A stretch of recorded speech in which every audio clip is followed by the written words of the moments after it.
The Nissan Leaf is an interesting car. It's the world's first mass-produced pure electric vehicle. The promise of gasoline-free transportation sounds wonderful, but like anything magical, we wondered what the reality might be like. So, we spent a weekend with one.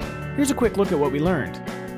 Driving the Nissan Leaf is just like driving a normal car. Seriously, there's no drama. Around town it accelerates really nicely, especially at lower speeds where the torque of the 80 kilowatt electric motor makes it feel positively zippy. And with a 90 mile an hour top speed, it even does alright keeping up with traffic on the freeway.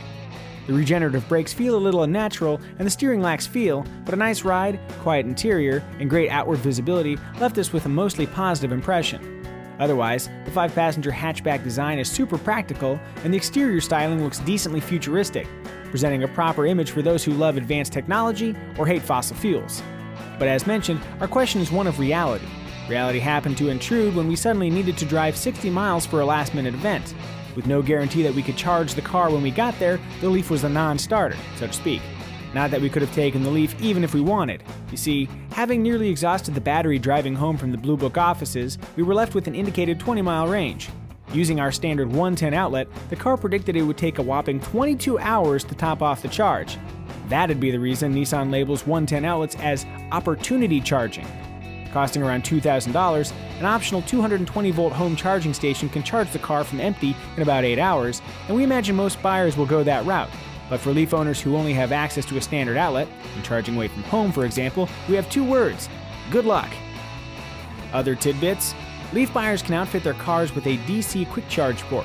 Using a public quick charging station, the battery can be charged to 80% capacity in a relatively quick 30 minutes, which might really come in handy on that glorious day in the future when public charging stations actually become commonplace.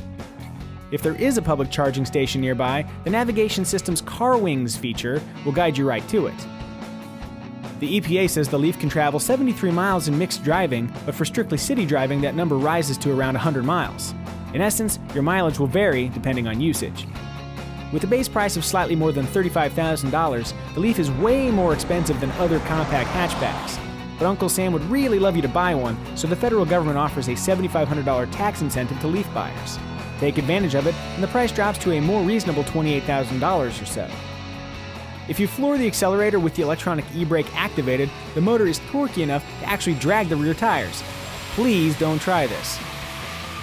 After spending a weekend with it, our big takeaway is that for the most part, the Leaf functions just like a normal passenger car, just with funkier sounds and a more interesting appearance. It really is a neat car, but limited battery range is a legitimate concern.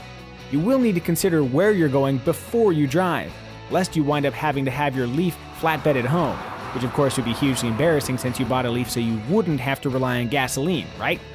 Bottom line, if you or your wallet haven't recoiled at anything we've said in the last few minutes, you might be a good candidate for Leaf ownership. We'll just go ahead and thank you in advance for helping to craft a brighter future for the planet.